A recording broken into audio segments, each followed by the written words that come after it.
The news. It's legit. Entertainment. It's here. Coming from the streets. No deal. It's the Looney Show, we always keep it real. We got a touchy subject. And of course, this is the Looney Show, and we here to talk about it and push all the buttons. But we got another film from my favorite reporter, Hezekiah, News and Film.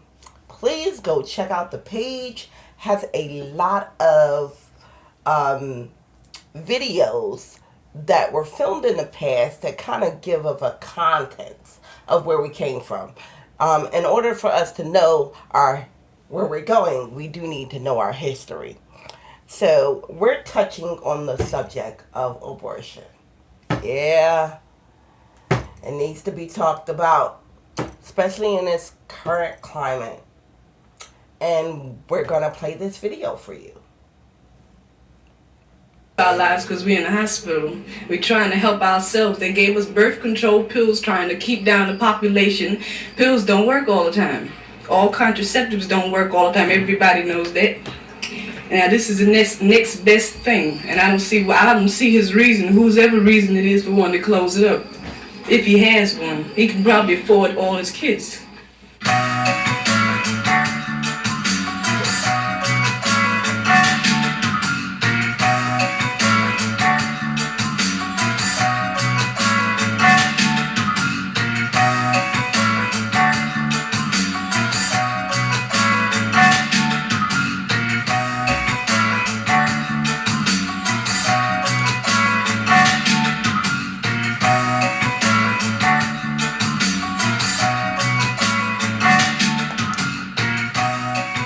Why did you get an abortion?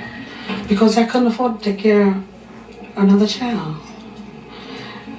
And I don't think it's right to have these babies if the father's not gonna stick up to their word. So the best thing to do is to get an abortion. How many children do you have now? I have two. If this clinic were not open and you became pregnant, what would you have done? I would have tried to get rid of myself because I couldn't afford it. Then I probably would have cost my life and my kids would have been without a mother.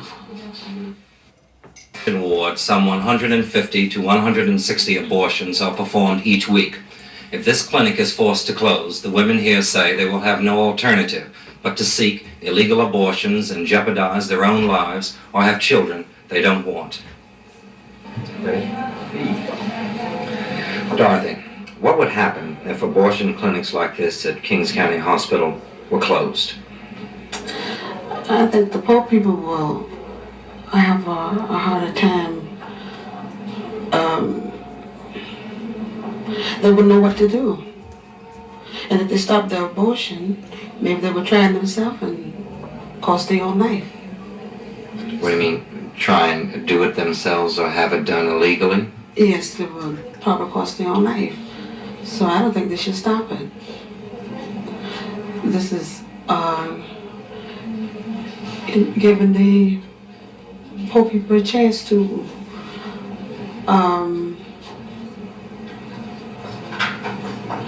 maybe better themselves, or maybe they just shouldn't stop it, because if they had to stop it today or tomorrow, I wouldn't have been in here. So. Well, why are you here, Dorothy? I know, obviously, you were here for it. It happens in, let's say, in this community here, that women who can't afford an abortion, who want it, try and take care of it themselves. Yes, they have did it. 9 out of 10, half of them was destroyed. So I think they shouldn't stop it. Give the poor people a chance. Because I think it's great. Well, you're saying that then that there are the poor people here who really would like to continue to have abortion. Right.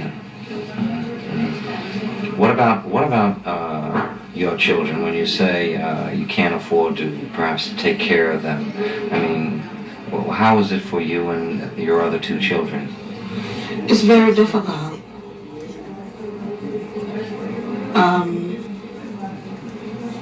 Does your husband make a good living? No, he doesn't. And this is why I didn't want to have this one. From the problems I had went through before.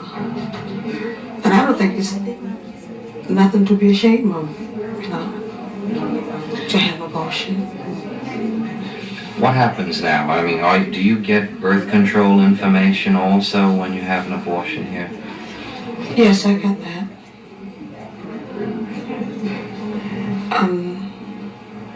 Which I never used, anything before. Well, how much did this abortion cost you? Did it cost you any money?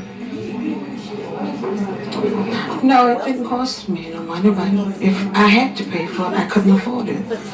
Because Papa run me into a lot of money, and I couldn't afford it. Mm-hmm. Are you on Medicaid or Medicare? Medicaid, yes. Mm-hmm. And they pay the fees for this abortion that you've had here now? Yes, they did. Okay, thank you very much. Thank you.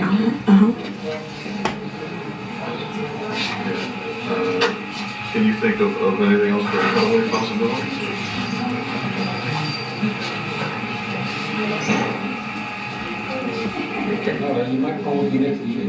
It would be next to me. Thanks.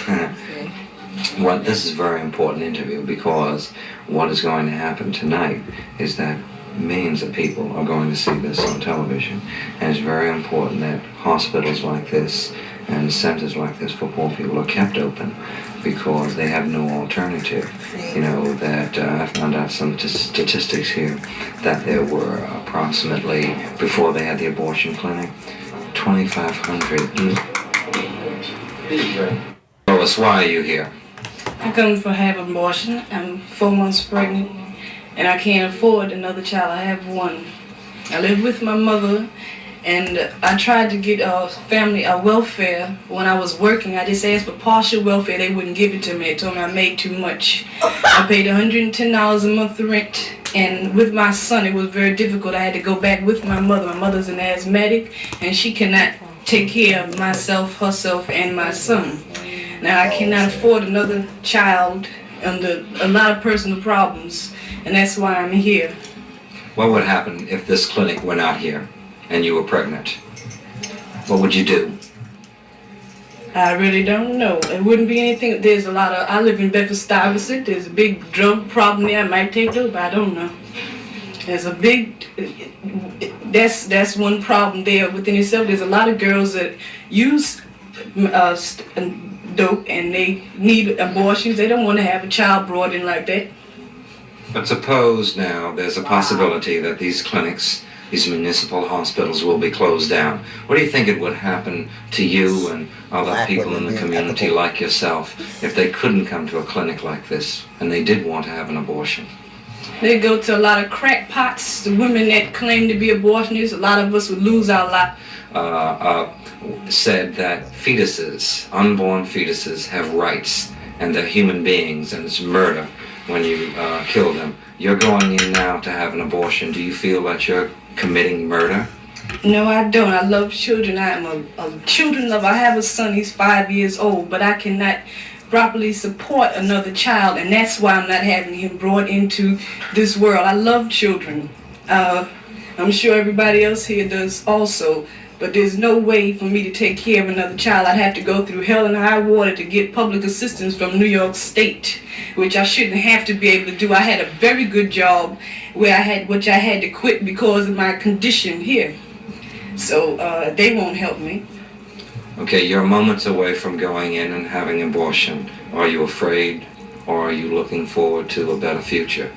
No, the way I was very nervous, but the way they've explained it, very it's nothing to it. They explain it very well, and I'm not worried at all as the way I was when I came in. And it's something that I've waited this long. That is 2 types. I could have had it when I was just 1 month. I'm 4 now. But the idea that I didn't want to get rid of anything stayed on my mind for quite some time. And that's why I'm here now at 4 months. But I don't want to, it's the best thing for me to do. It took me that long. Now I'm jeopardizing my life also for waiting this long, but I didn't want to do it. But I prefer to come to a hospital where they know what they're doing. Thank you very much. That was excellent. Cut it.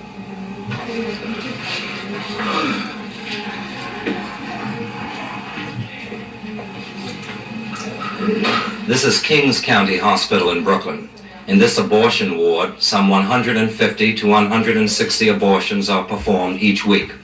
If this clinic is forced to close, the women here say they will have no alternative but to seek illegal abortions and jeopardize their own lives or have children they don't want.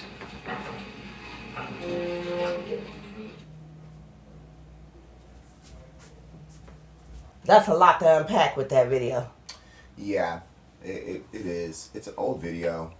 I mean, this was like it seems like almost like a 60 minutes type of thing from like, I'm just like, what is this, like the early 70s or mid 70s? Something like that. Yeah, it says 1972. 1972, okay. Mm-hmm. And, you could tell that, these were very poor women, very poor people who didn't want to take on the financial strain of having having another child. And they were, and these people were desperate. We saw in the video, like, they were doing, like, what was it, like 130 or 150 a week? Yeah. Something like that. Mm-hmm. And, abortion. abortions. The clinic was doing. Yeah, they were doing that many a week. And, a lot, and the thing about it is a lot of these women, mostly black women, were, financially, they just couldn't do it. It's like they couldn't do it. A lot of them had to leave their, one woman that was talking about, leaving, having to leave her good job and everything else, in order to do this, and then she's not able to get the government help that she needs. Mm-hmm.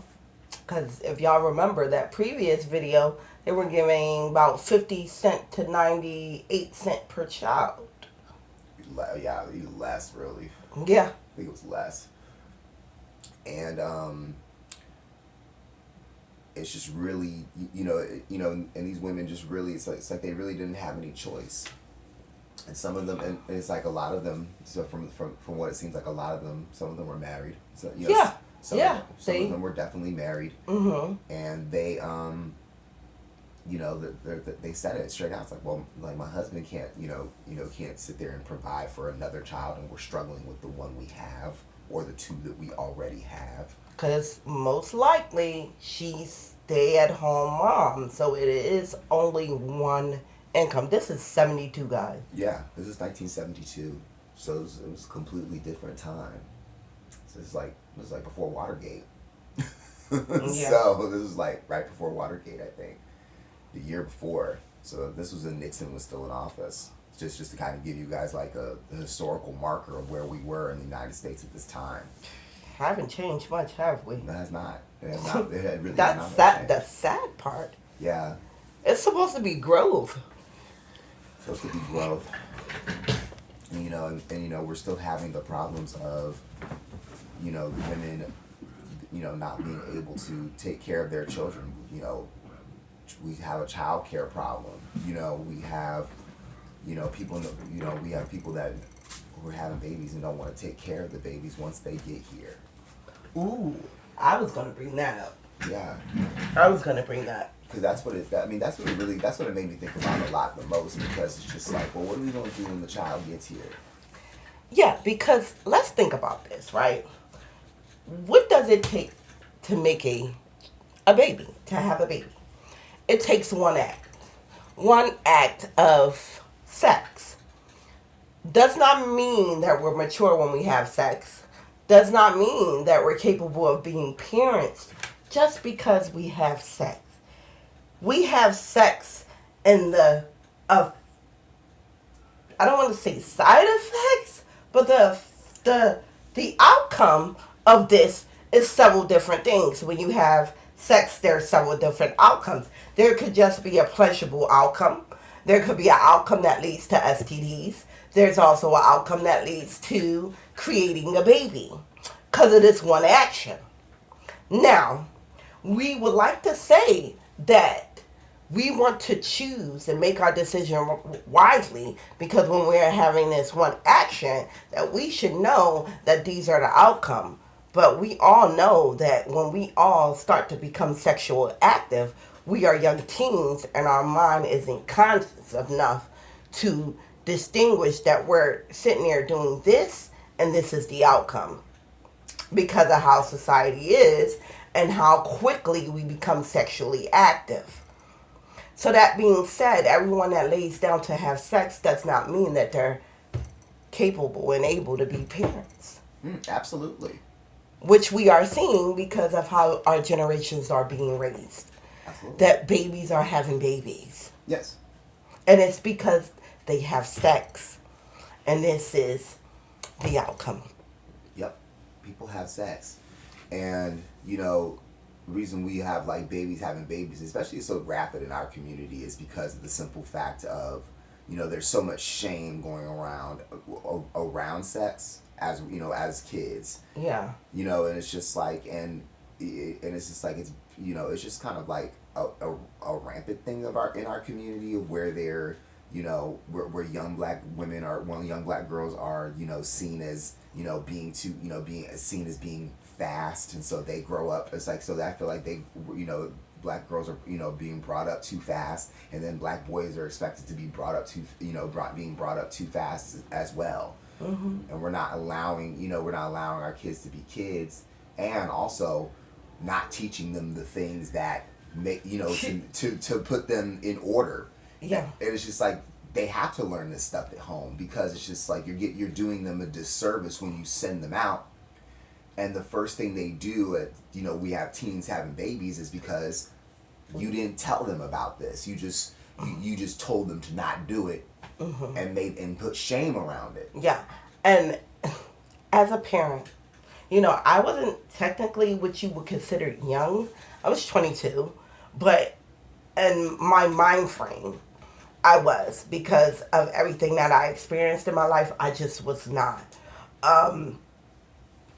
I don't think I was ready, but I made a way, you know.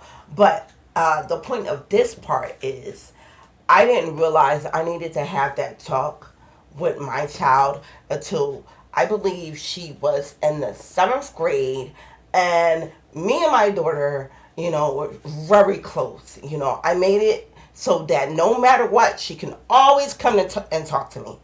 You know, even though I never made it seem like she wouldn't be punished for certain things if it was off the wall. But no matter what, you can always talk to me. And we were having this conversation, and we found out, and just by talking, she used to be friends with one of these girls, but she said she stopped being friends with the girl because the girl got caught giving fellatio in the garage. We're talking about 7th grade. So I'm like, oh snap, there's 7th grade. Like, she's giving fellatio. And then when I was like, what? Like, I was like, that's her boyfriend. And then Justice was like, no, she does that all the time. It's like, whoa. And then the way she said it casually too was disturbing to me. I was like, oh man. So, you know, I'm having these talks. She still got the V card. I'm not going to give you her age now, but she's definitely way older. But that was me realizing, oh snap, my child is now exposed to sex, and now I need to have this conversations with her about the do's, the don'ts, the wills, the won'ts. Mm-hmm. Because if not, she's going to learn it from her peers. And I don't want her to learn, even though I guess she was conscious enough to realize that that's not good. But I don't want her to feel pressured to be at a party or doing something and do what the other kids do. So it was at my time, it was my job to start to teach her about sex, protecting herself, making the right decision when she thought she was ready, things of that nature. And it's not sitting there acting like it didn't exist and like it wasn't going to come to my backyard. Right, exactly. It's it gets down to obviously sex education, because there's this black clinical psychologist by the name of Dr. Frances Cress Welsing. She was very very good psychologist. She died some years ago. But you could see some of her past videos and talks on YouTube and things like that. She has a lot of content from 1970s all up until she died. But she was talking about she says, especially with black folks, I was just like, she says, from her studies that we should, it's just like black men and black women should not be getting married and having children until they are 35 plus. Because it gives them time, because it gives you both time to sit here and unlearn the things that you have to learn from yourselves as a black man and black woman. Yep. And that you guys also have time to build yourselves. And when you get to yourselves at that time at 35, yeah, you usually have, she says, y'all usually already have a good idea of yourselves. Yeah. And that's completely true. That is completely true. With our trauma, not saying like our parents or anything bad, but what is passed down, what we experience just growing up, just feeling less than. We have to unlearn all those traits, figure out how to maneuver in this world being black, which is a wonderful thing. But unfortunately, there's a lot of bias and it's a lot of oppression. And if you don't know how to deal with it, you can really fall deep into it. And the more you strive and the greater you become, the more you're going to experience it. And if you don't realize that, that can really affect you. And so then that rubs off to your self-esteem, the type of family you build, and the type of children you raised.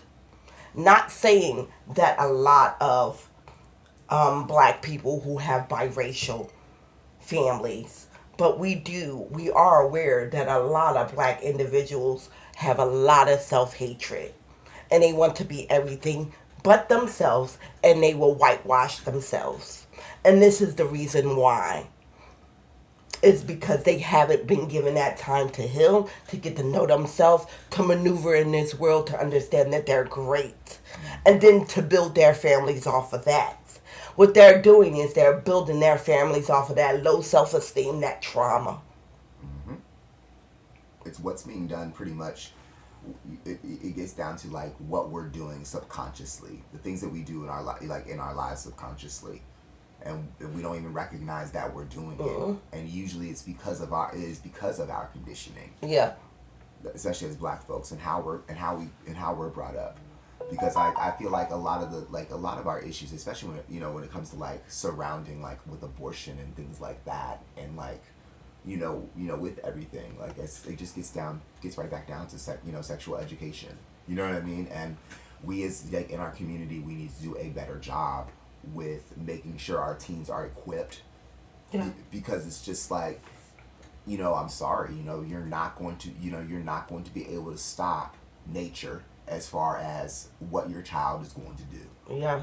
And the only thing you can do is be prepared for it and make sure that they're prepared, because you are doing your job as a parent by making sure that they are equipped, making sure that and if you are a parent, like say if you are a teen parent, or say you're a parent like in a situation that I don't want my child to go through this. You know what I'm saying? Don't do this. It's just like that's what they're going to do. They're going to make sure that their child is, they have all the things they need. It's not making sure that they're equipped for sex. It's making sure that when it happens, that they know what to do. Yeah. Because it's just like they don't know. Most of them are not going to know. And that's why sometimes we do have teen moms and everything else, and we have things in our community of these things happening. It's like, babies having babies. And as far as adults as well, come on, we gotta be more cognizant of when we sit here and now we lay down with someone and commit this act, that this is possibly the outcome when we don't take certain precautions. Now, that's the subject on those who are willing and knowing.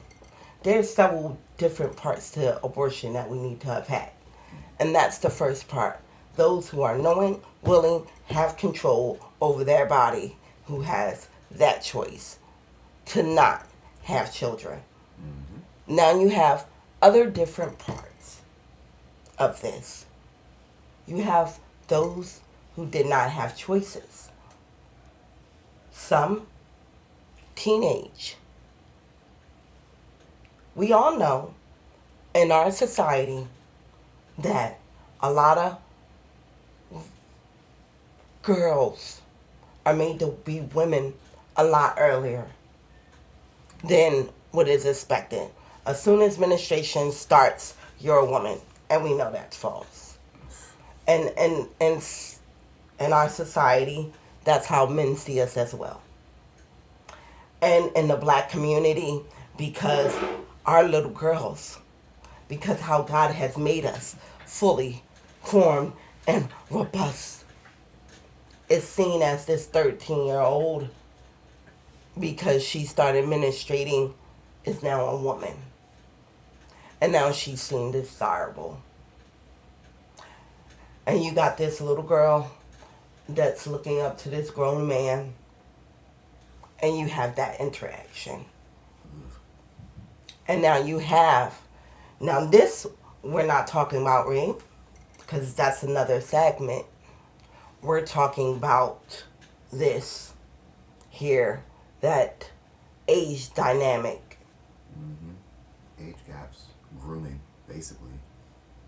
Now you have this little girl having a baby with this grown man. Yep. And a lot of women across the world are young women having babies. Yep. And we don't have choices. Yep. Being trapped. Especially in a marriage. You know, it's funny, because every time I read the law books, and with the new law in reference to women can prosecute their husband if they forcefully have sex with them. And the only reason why I laugh at that law is because we all know how society sees that. You're married, whenever your partner wants, you should be able to provide. There is not really forceful when it comes to that. Depending on who you're married to. That's the other thing, too. Exactly. So now we have husbands and wives, and that husbands should not be denied, and they're laying down with their wives, and there's no condoms, there's no contraceptives, and there's babies being made. Right. And now you have women year after year after year, baby after baby after baby. Yep, having a bunch of kids. We don't talk about the aspect of that. I mean, we sure don't talk about the effects on a woman's body it has and her mental state. It's crazy to have multiple. It's on the body and like on the mind as well. It's like it's a lot. You ever seen those strollers where you have? I'm sorry, I don't mean to offend. This is only awareness. Seriously, but I'm gonna say what I want to say. You ever seen those strollers where they got the toddler, then a 1-year-old, and then they got the baby car seat right on there? 3 kids under 3. Seriously? It's as soon as she stopped bleeding, you're on top of her. Now, a lot of you will say, well, why don't you just take birth control? What pill is good for you? What pill does not have side effects? And that's all I'm going to say there. I don't have to go into explanation. That's why we don't want it. Yeah, pill is just, like I said, my conspiracy about the birth control pill is that it's not something that works for black women. And the only reason I said that is because most black women that I do know have said, like, they're like, no, like, I don't do the pill. You know what I'm saying? I don't do the pill, or it's just like, I just, I'll use a condom, or or it's just like, I've heard some black girls done Depo shot. I've heard the Depo. Was it the NuvaRing, the other thing? That thing bites. But yeah, I don't mean to break that down to y'all, but yeah, we don't do the pill. We stopped doing Depo. Me, when my mom first found out I was having sex, she put me on Depo, and I blew up. Can you imagine? I was nice and thick on Depo. I was a brick house. A brick house pulling up at 14, 15, 16. I gave y'all the age range because I'm not giving y'all the age range of when I first started having sex. Same as my daughter. Now, she did not get on Depo because she wanted to prevent herself from, getting kids, because I told you she still got her V. She wanted to do that because the doctor convinced that would control the effects of her period, of being on some form of birth control. And she didn't want to take a pill. So she figured a shot, which is 3 months, would be great. Mm-hmm. Gosh, she got off of that after 2 shots because it blew her up. And I don't mean blew her up like made her fat, because everybody's body's different. It just pow-powed my baby, and she was not comfortable with that. And she stopped, and she was like, nah, Mom. But I gave her the warning. And a lot of the NuvaRing and the IUDs, they go up in you. And we all know what happens when things go up in. It has to come out. I mean, and have you ever been with a black man? I don't understand how those things work anyway. Ow. That's all I'm going to say is ow. I always thought that thing would come out of my air. I would never. Ow. That's all I'm going to say is ow. I would never have. Oh my gosh. The horror stories about how that got stuck. I bet it did. You don't remember? Were you doing aerobics?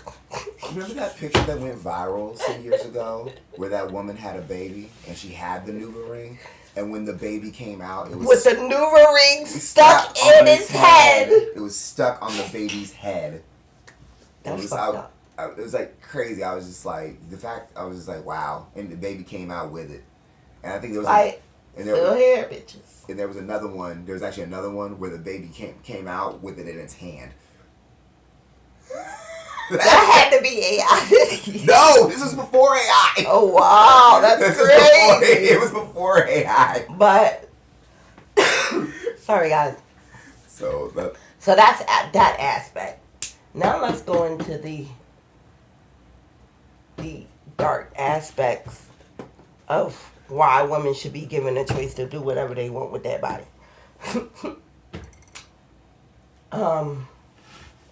Not every woman chooses to have a baby. And it's their given right because it's so much responsibility with raising a kid. It's another human being and your responsibility that you're not ready for just because this happened, and especially if it was forced upon you. Not. Just no.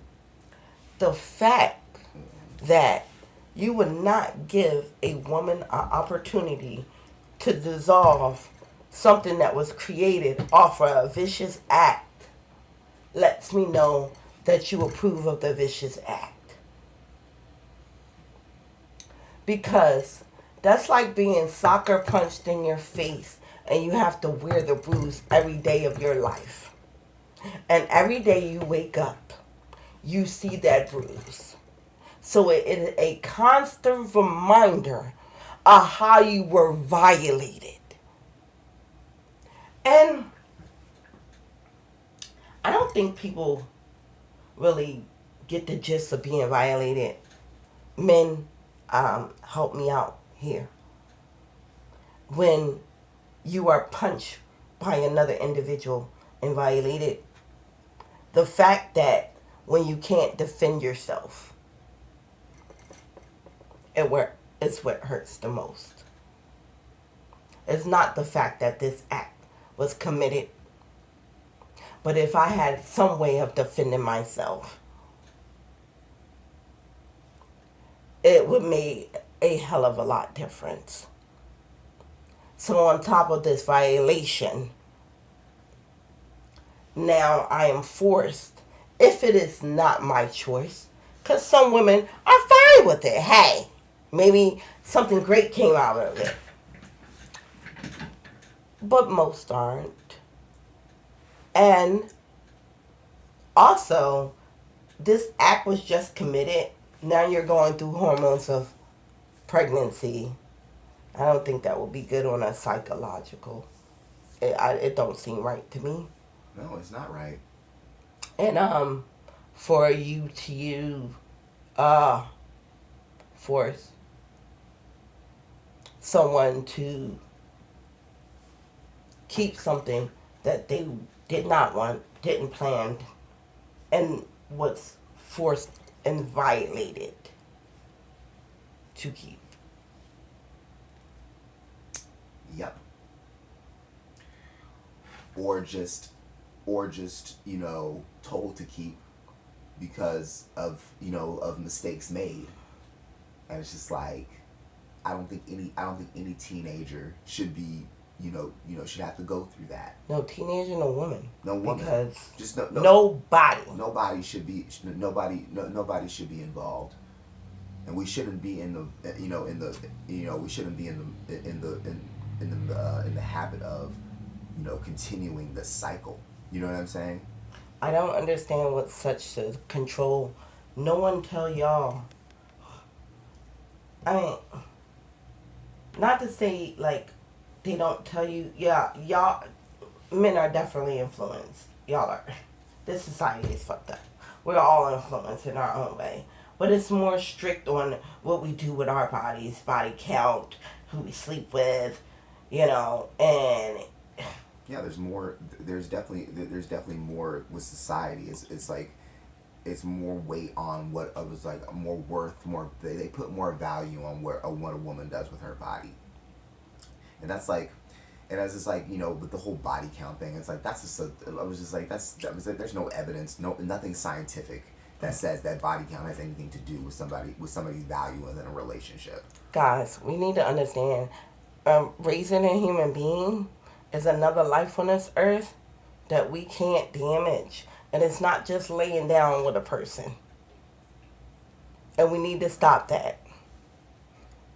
Now, I understand with our current climate that they're trying to produce workers, but we need to be more mindful, especially our community, of what we're putting out here.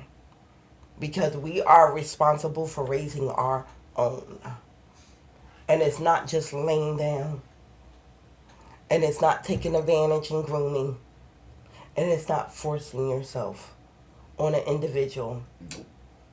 It is building and raising our village, our community, so we can actually be kings and queens. Yes. It's about community at the end of the day. It is. And we're not. It was just like by not doing that, we're not serving our community well. We make the decisions. You know if you're not fit. Yeah. You know if things aren't right. And Looney asked me. He said, "Why is it so important for you to do this episode?" And I said, I kind of been haunted by this for a long time as a woman because how society views you. I am a woman that had an abortion.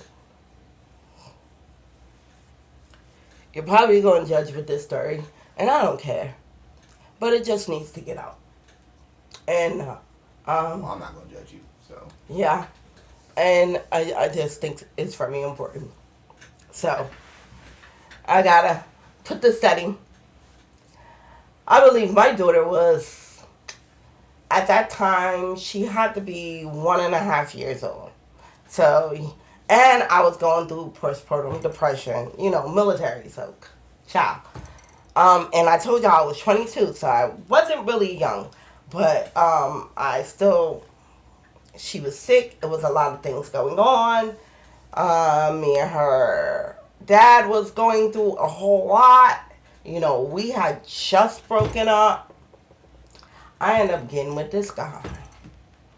And this guy ended up being off the rocker. I didn't see the signs because I was going through so much. Yeah. I got with the guy. He started to be nuts. I ended up ending it with the guy. The guy ended up coming back, breaking in my house, and sexual assaulting me. I ended up pregnant. I'm saying it casually because I'm 41 years old now, guys. So, yeah. And as he was doing this, all he kept saying was, bitch, you gonna have my fucking baby.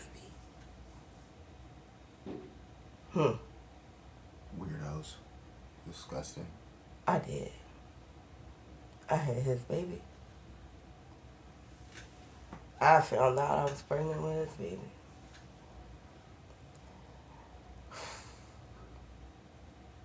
Child.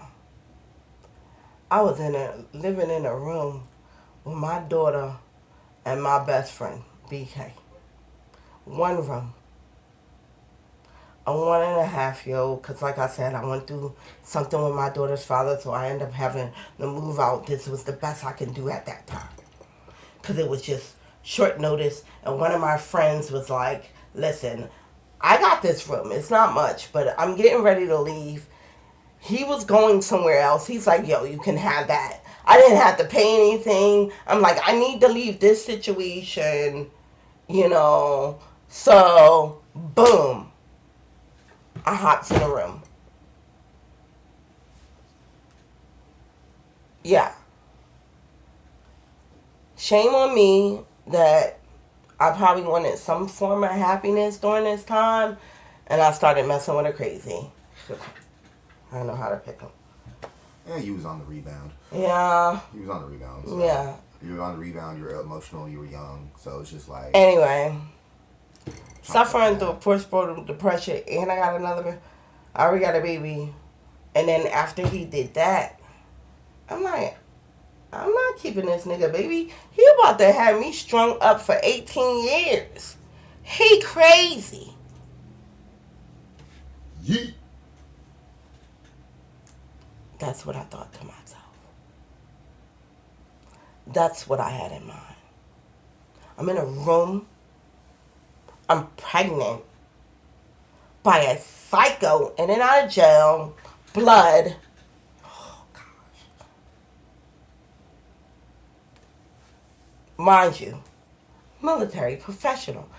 Don't ask me. I wanted something completely different from my daughter's father. I went completely thug life. I mean, I get it. It's like a whole behind it. But yeah, that was a choice that I made. It sounds like it sounds like that was a good choice. I thought so too. I really did. I really did. That ain't the end of the story.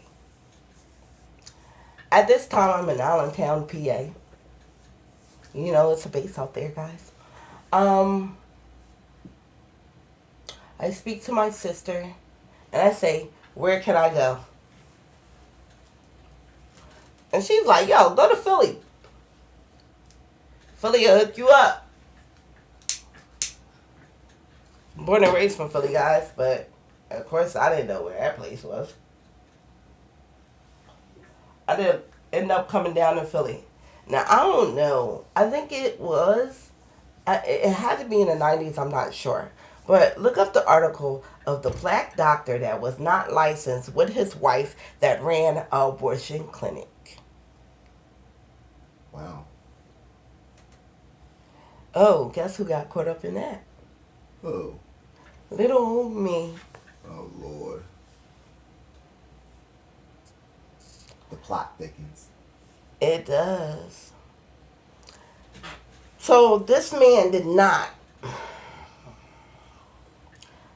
believe that women should get abortions, did not, I don't know if he disagreed with black women still procreating, I don't know what his issue was. But it was mostly minorities going to his clinic.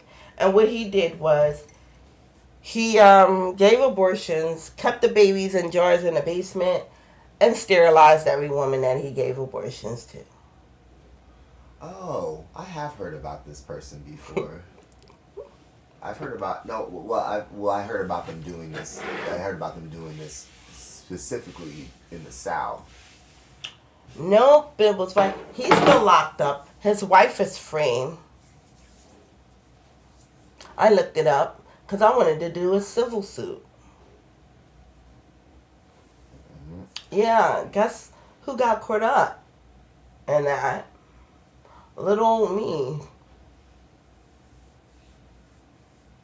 Chasing down the wrong rabbit holes.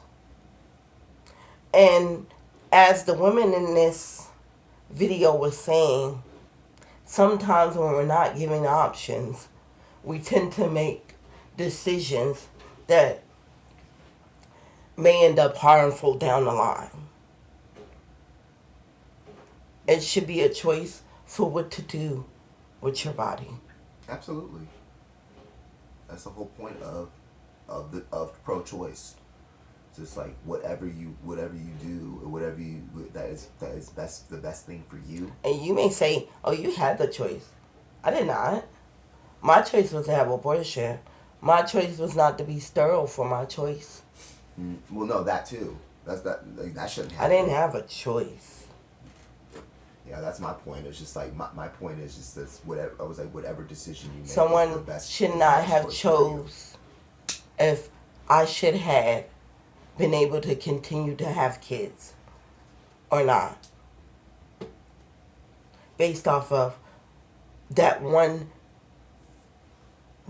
deciding factor of me on that table, because you did not know me. You did not know my story. It was my choice to be on the table. And my choice alone.